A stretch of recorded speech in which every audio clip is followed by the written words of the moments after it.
It's The World This Week. 7 days, 4 Paris-based correspondents, 1 hour. The World This Week in partnership with the Daily Beast. Christopher Dickey, foreign editor, is here. How are you, sir?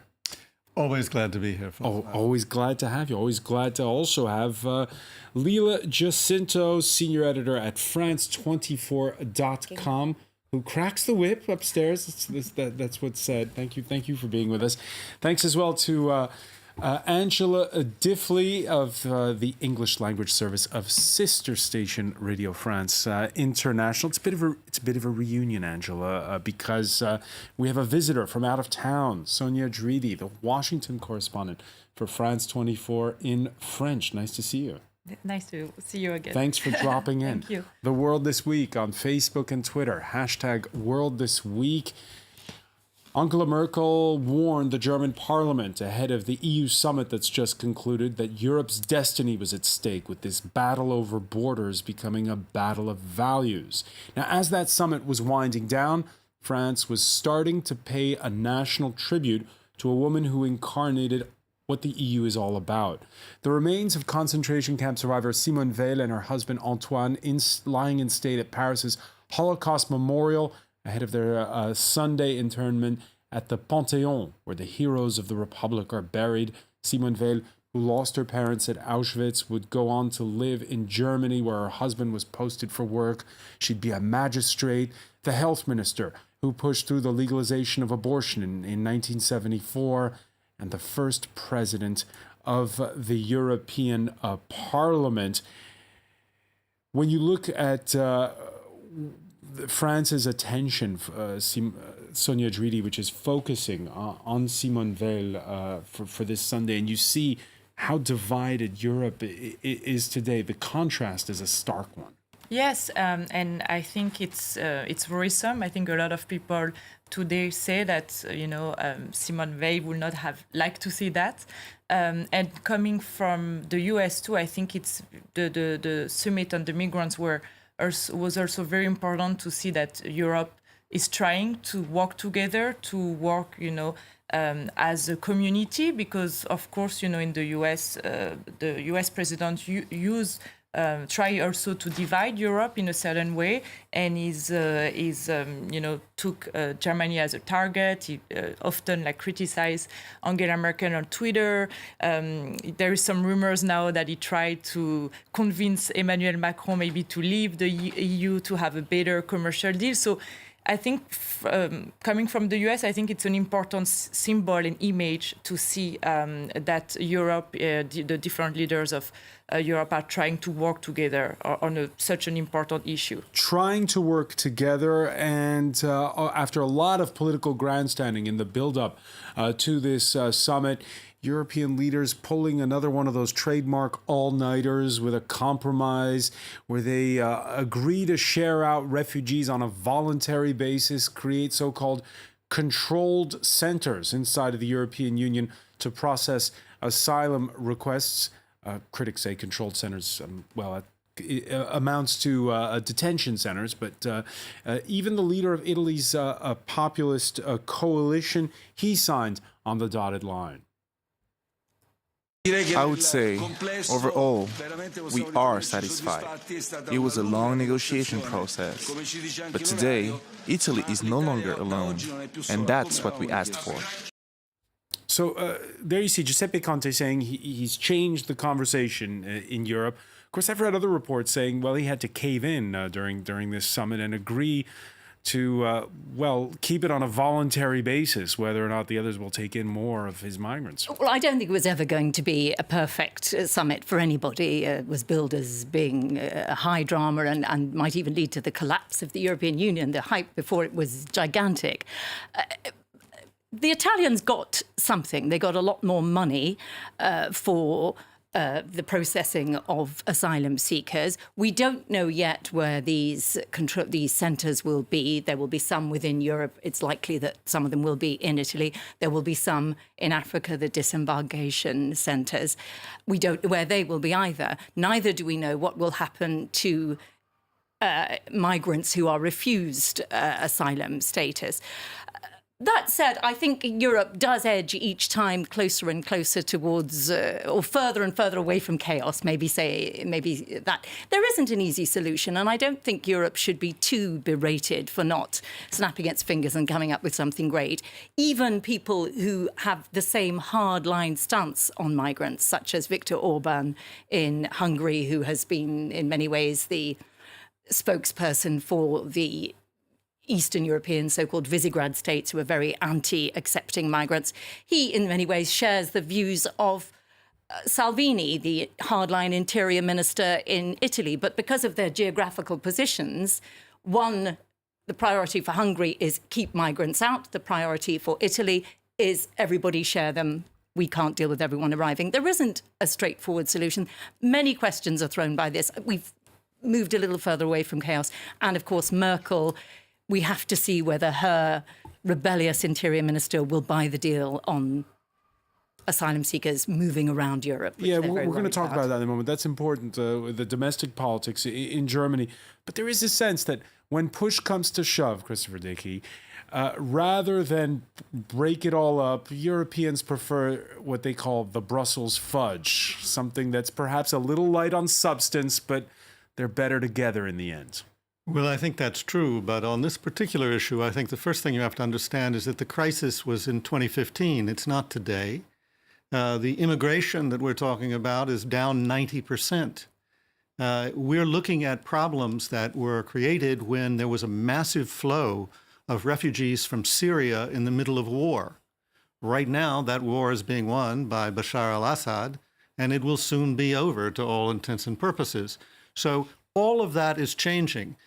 What has happened, though, as a result of politicians grandstanding like Viktor Orban or the head of the CSU in Germany or Salvini in Italy or Kurz in Austria, is that they play on that sense of panic, really, that seized Europe in 2015, and they use that to push populist, racist, xenophobic policies that they use to inspire fear among their constituents, even when there's no reason to be afraid. That's really what we're looking at. So is it surprising they could fudge some kind of solution to a problem that's solving itself? No, it's not surprising. Well, I mean, the problem is Europe is still dealing with the large influx that came in from 2015. So, right, the numbers are down, but, I am dealing with, for instance, the countries on the supply side.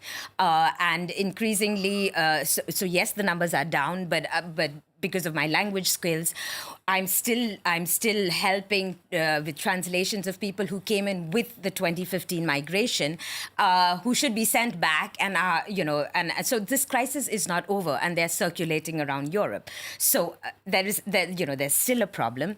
The demographic, the supply side, that is not going to end. The Western routes are is being used much more. So we have this prospect of a demographic bomb in sub-Saharan countries.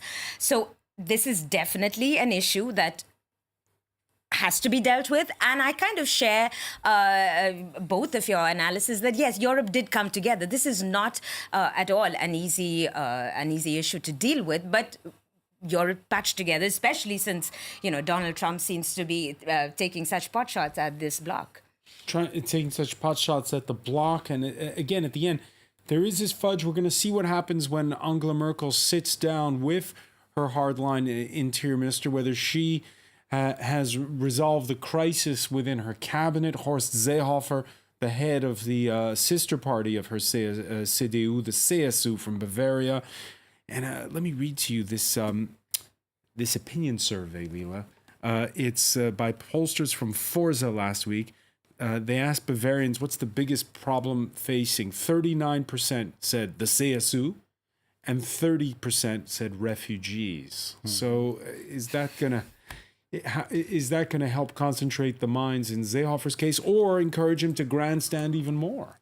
Well, I mean, he's made conciliatory noises right now. And so we're all hoping that this coalition holds. But, the fact that the CSU itself is a problem, which really goes to show how the rhetoric on this issue can absolutely be pumped up. So one hopes that with this deal coming through, I mean, what I would ideally like to see is that the rhetoric on immigration goes back to pre-2015 Because if the Bavarians levels. vote in October, there could be a lot of grandstanding between now and then. Yes. So every election means, this migrant issue will be pumped up again. But really what I would like to see is, as I said, going back to 2015 levels, we are all immigrants here, so at which point the discourse tips so badly in this populist vein. Yeah, I don't think it's fair to suggest always that it's a top-down thing and that unscrupulous leaders use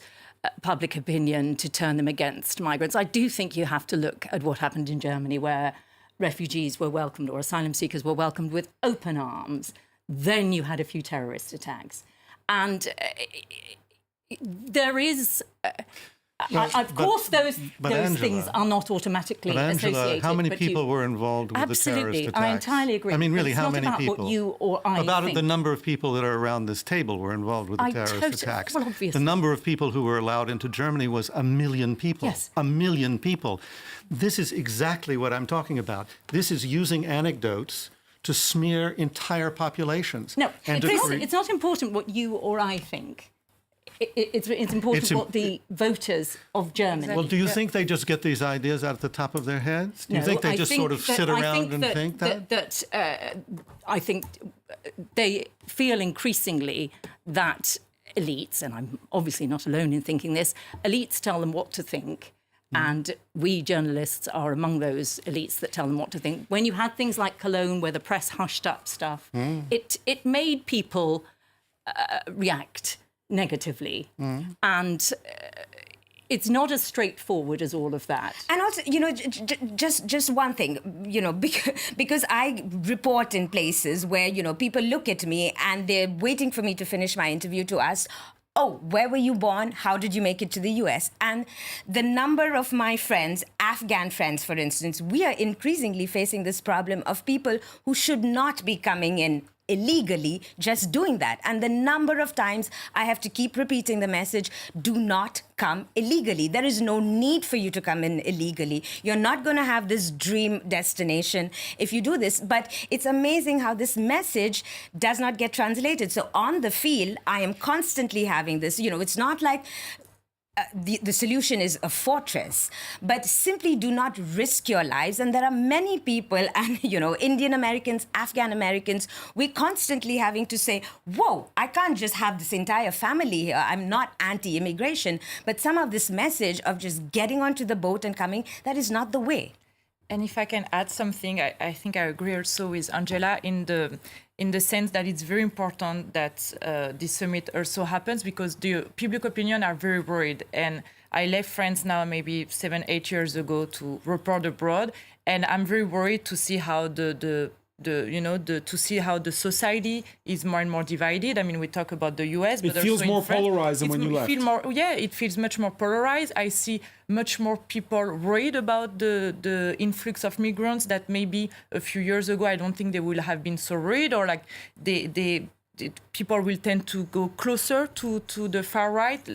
I mean, we see also the same elements here that we saw in the US. And so I think it's very important that to reassure the public opinion, because even if the influx of migrants is much less important, I mean, we have a huge crisis in Libya. You have so many refugees in Lebanon, and that's also an issue. I mean, some of them will try to come again and again in Europe. So even though it's less important than in 2015, the crisis is huge. And so we have to, I mean, the public opinion needs to be reassured. But it's 90% less important than 2015. Yeah, I mean, but that's people, a significant number. It's the feeling of the people. I think that Sony's point is that it's the perception of it. Perception, exactly.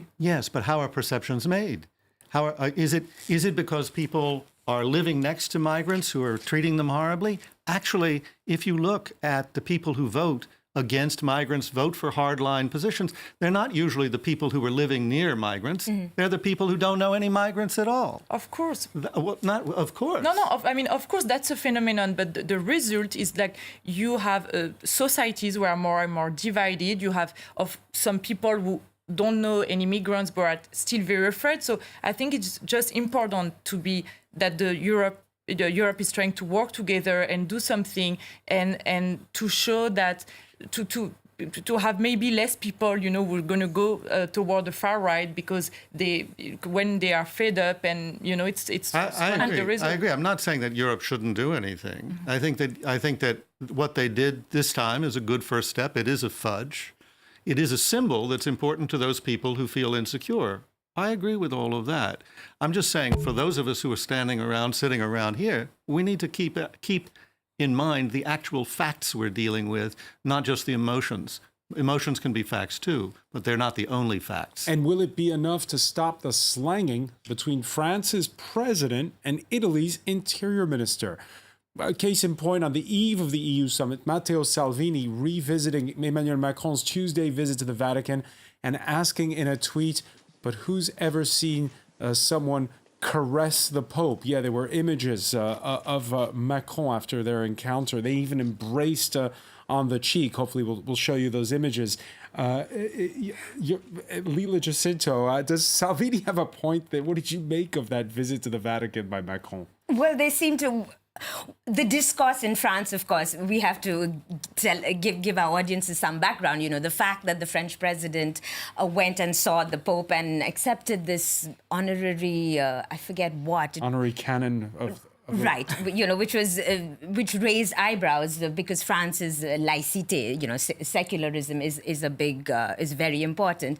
But then he seemed to have a real rapport with the Pope. The meeting went on for a long time, and he definitely... So can you caress the Pope? He broke protocol. He broke protocol, okay. However, as an issue, I don't really have a problem with breaking protocol. All right. Well, maybe he's been hanging out with Trump too much.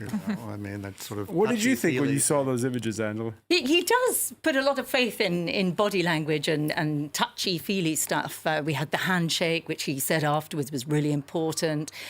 He does a lot of this touching. Oh, Michelle Obama, who touched the Queen, was like, seriously, do we need to discuss this? Let's move on. We're not going to move on quite. We're not quite finished with the EU summit. There is one other topic, Brexit.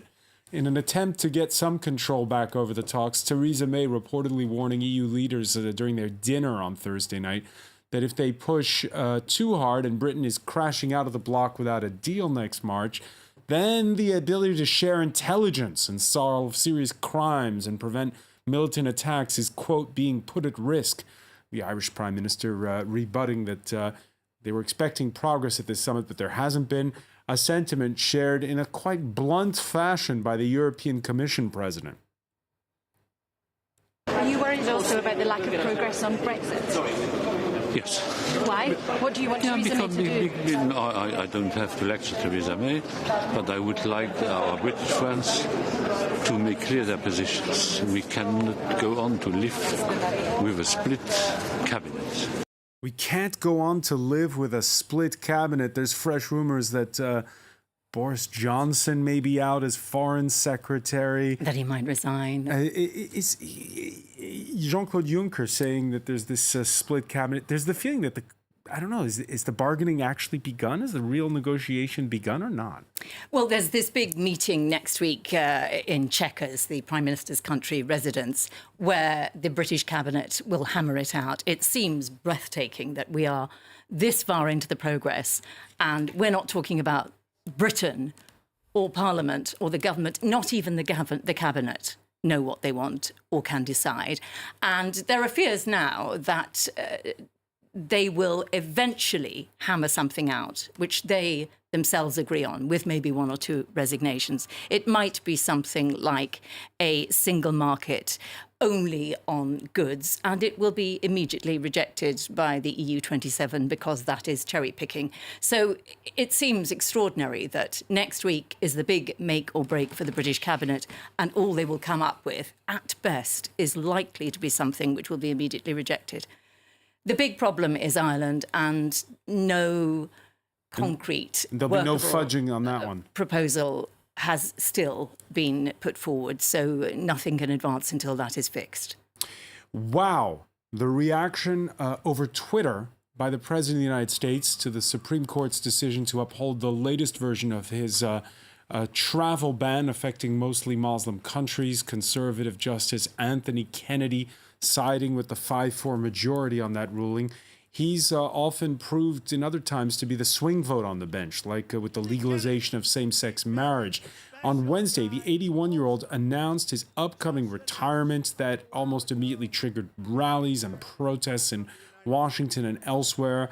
And for good reason, the Republicans want to move fast before midterm elections where they could lose their majority in the Senate and the ability, of course, to keep a firm hold on confirming Supreme Court justices. The Senate stands ready to fulfill its constitutional role by offering advice and consent on President Trump's nominee to fill this vacancy. We will vote to confirm Justice Kennedy's successor this fall. Christopher Dickey. What a creepy, hypocritical slug that guy is. I mean, he's the one who prevented Obama 10 months before the elections from even getting hearings on Judge Garland, who Obama wanted to name to the Supreme Court. And now he's saying that they've got to not only have hearings, they've got to have the approval before the midterm elections. His rationale with Obama was the American people should have a voice. Now the American people should not have a voice. This is clear hypocrisy. And frankly, once it happens, because it will happen, we're going to have a situation where Donald Trump is in charge of the executive, he has a supine Congress, and he will have a supine Supreme Court. And we will essentially move from the American government to the Trump regime. This is a very dangerous time, and that's what people are protesting. The Trump regime, there are still checks and balances in the U.S. system. What are those? I mean, what are those checks and balances? If you've got Congress, if you've got the Supreme Court, if you can set the rules, if you can make and unbreak the laws, and nobody will respond to you, and nobody is responding to you, what are the checks and balances? That is exactly what we are about to see disappear, unless there is a huge wave of Democratic victories in the midterm elections. But we know perfectly well that the Republicans are going to do everything they can to prevent that from happening, and I don't just mean by winning votes. They are already in a process of taking away suffrage from large numbers of people in key states. So we're looking at a really very grim situation, and I don't think we should underestimate it and talk about checks and balances as an abstraction. The question is, what are the real checks and balances going to be? And they're essentially going to disappear. Sonia Dridi, is the U.S. democracy in danger the way Christopher Dickey describes it? I mean, I think it's a very important and dangerous moment for, the nomination of the new judge is going to shape the ideology of the nation. I think it's, if they manage, and I think they will probably, to nominate the new judge before the midterm elections, even though the Democrats are really pushing for this not to happen. The right for abortion is in danger in 20 states, something like that. Judge Kennedy also fought for the right for the LGBT community, and that will be in danger too.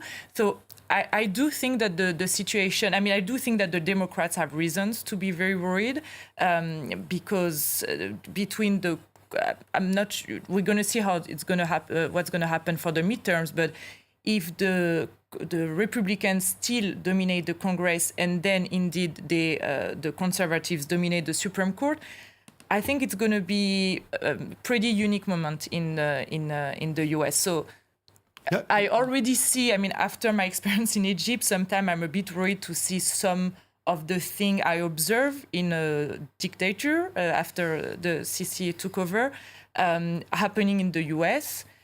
I do think also that, like in some other country, it was very interesting to see the civil society waking up. So, we could have a huge protest like we had with the woman. And so we'll see what happened. I think it's very interesting to see the opposition in the streets becoming more important since Trump's election. But I do think Democrats have a lot of reasons to be worried.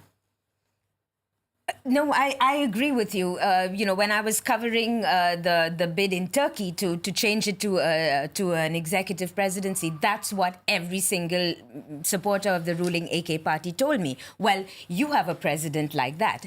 And on this, I agree with you totally. The control of executive, legislative, judiciary is absolutely alarming. The New York Times did a piece on how the Trump administration really worked to get this retirement before the midterm elections. Let me just call up part of that article. The New York Times highlighting the cordial relationship between Trump and Kennedy, suggesting A, that Trump proxies, as Leila was saying, pushed Kennedy to announce his retirement as soon as possible, and B, that the president knows the judge's son, Justin, more than just a little. The younger Mr. Kennedy spent more than a decade at Deutsche Bank, eventually rising to become the bank's global head of real estate capital markets, and he worked closely with Mr. Trump when he was a real estate developer, according to two people with knowledge of his role.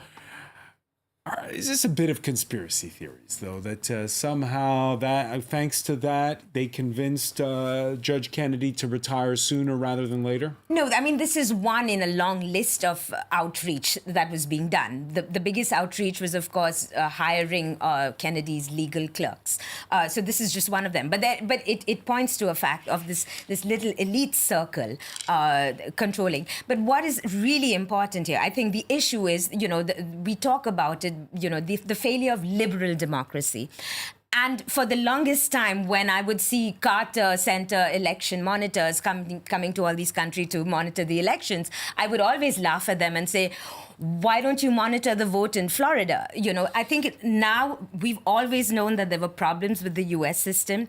We're seeing now the fall of liberal democracy. I think we just need to stop looking at the U.S. as, the answer to everything, because there are problems in the U.S. and that should come out. There's no reason for other countries to model themselves on the U.S. That's a myth.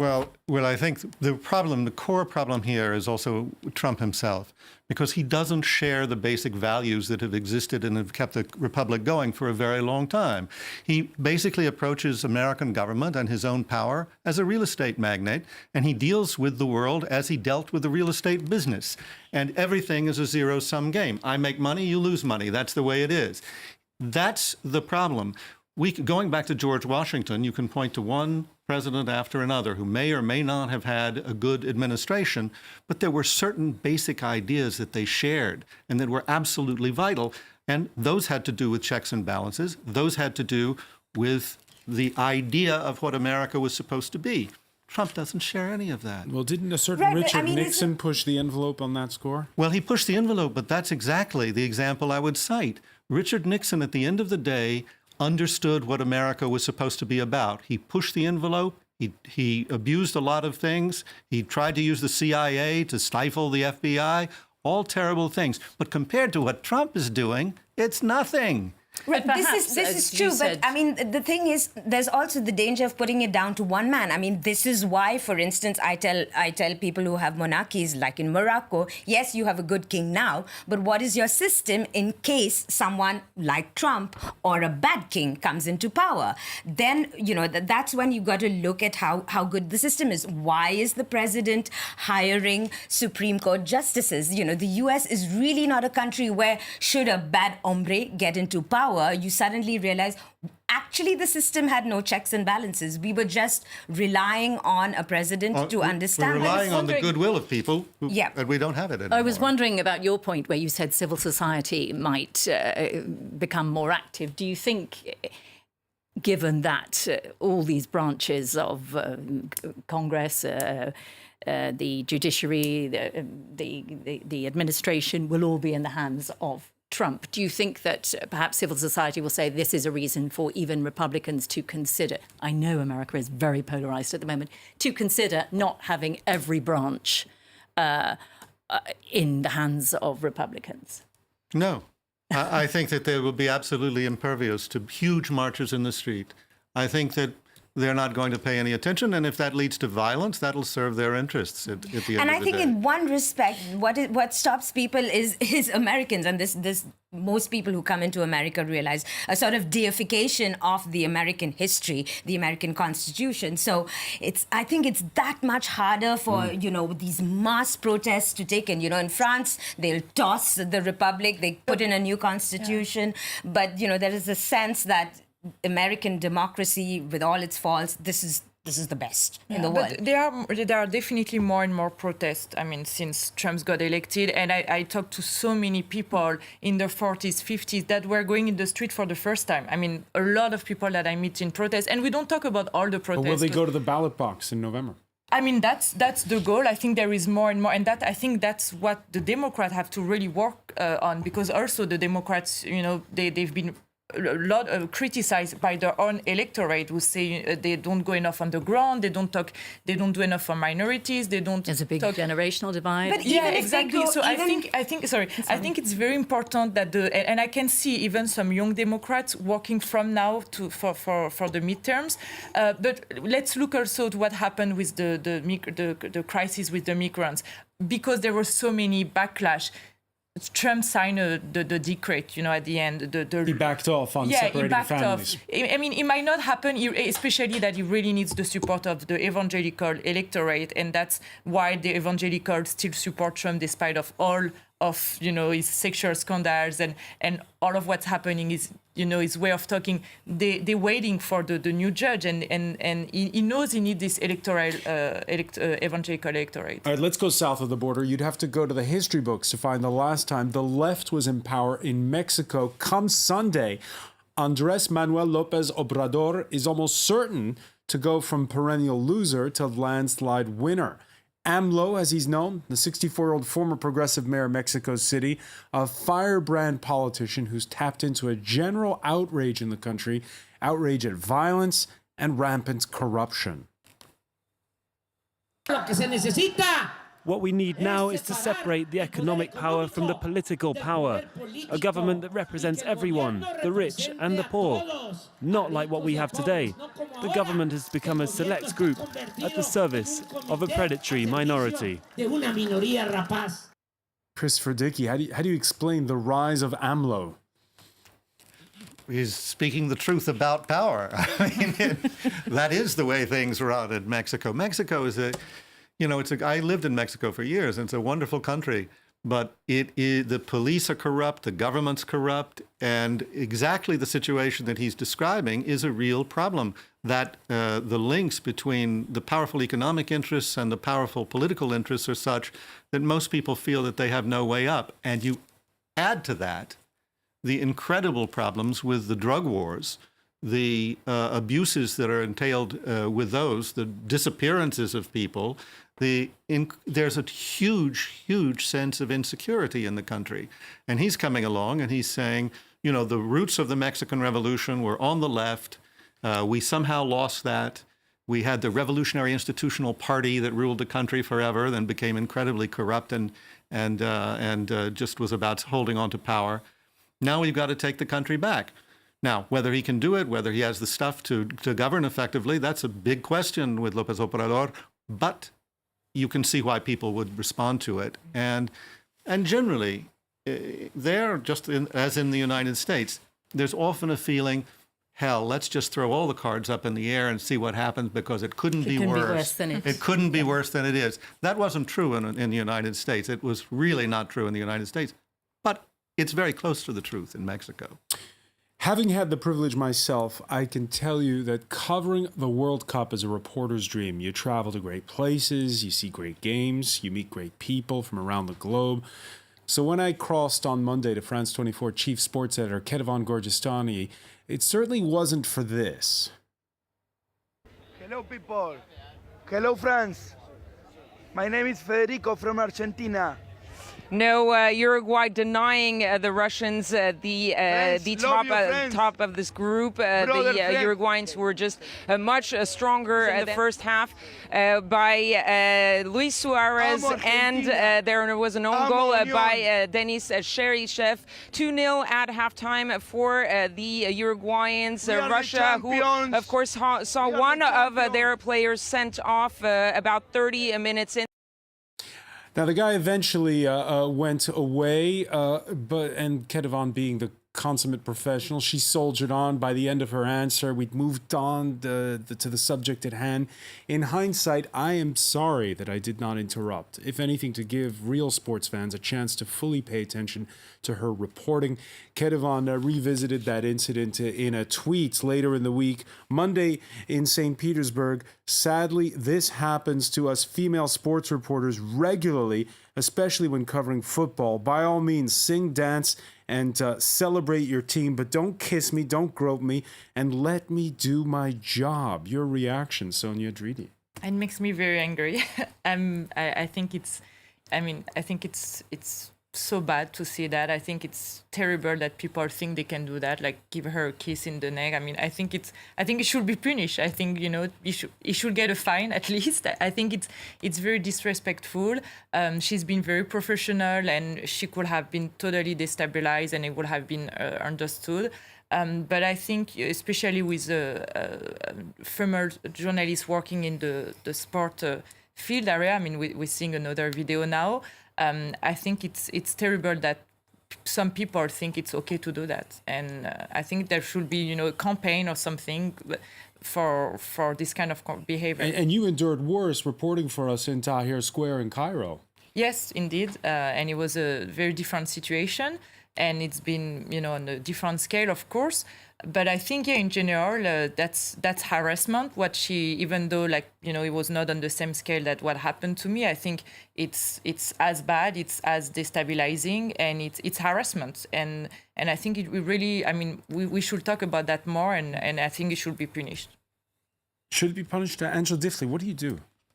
What do you do? Well, she was super professional. Obviously, it's like any other job. You shouldn't be harassed doing it. It's as simple as that. It's no different to any other job. I'm wondering, people drink a lot around football. Does that guy really realise what he was doing? That doesn't take away from the seriousness of what it is, but there seems to be such a lot of it around the football that I assume that's why. When you mentioned that we would be discussing this evening, I actually thought we were talking about female football commentators, because I've heard a lot about men saying, I don't want to watch a football match commentated on by a woman. There's too much of it this year. I think the BBC, Who said that?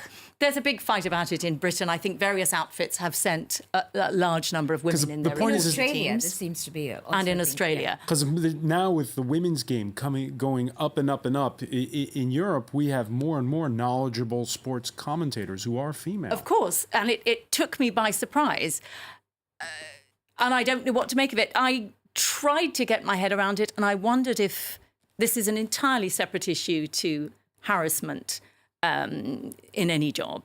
But I wondered if I do remember before, I don't watch football, I know nothing about football, but I do remember watching female fashion stuff being commentated on by men and finding it slightly annoying. They do male fashion very well, but I wondered if perhaps there might be some of that. I don't know. Well, just one thing to get back to harassment. There was another Italian or Brazilian journalist who the same thing happened to her while she was reporting, and she stopped right there and she yelled at the person and said, you don't do that. That is not funny. And off camera, you could hear an apology. So, as a reporter, I'm looking for what would be the best way to handle it. And since you yourself said, maybe you should have stopped it, I think the best way is for us to all come up with scenarios and how to, because, when this is happening, you're live and you think you're just soldiering on, and the audience is not really listening to you. They're completely distracted with this. And I saw this little footage of this woman. She just stopped it and said, you don't do that. That is not funny, blah, blah, blah. And then you stop it right there. So, since this is happening these days, I think newsrooms have to figure out a strategy. Well, really. There's an added dimension, obviously, with women in this situation. But in fact, anybody who's ever done any stand-ups, you've done plenty of them, you've always had a problem with some people showing up behind you, holding up V signs, doing all kinds of crazy things, and blooper reels are full of that sort of thing. And usually what happens is there's somebody on the crew who goes and grabs the guy and drags him away and says, listen, you jerk, get the hell out of here. Yeah, it's kind of hard. Those were the days when they had teams. Now you have, one camera, one reporter. What can you say? If there are no resources to do that, and you put people out by themselves in a crowd like a soccer crowd, I think it's going to be a persistent problem. All right, we're going to continue that discussion because it is far from over. I want to thank Christopher Dickey, Angela Diffley, Leila Jacinto, Sonia Dridi. Stay with us, though. Media Watch is next.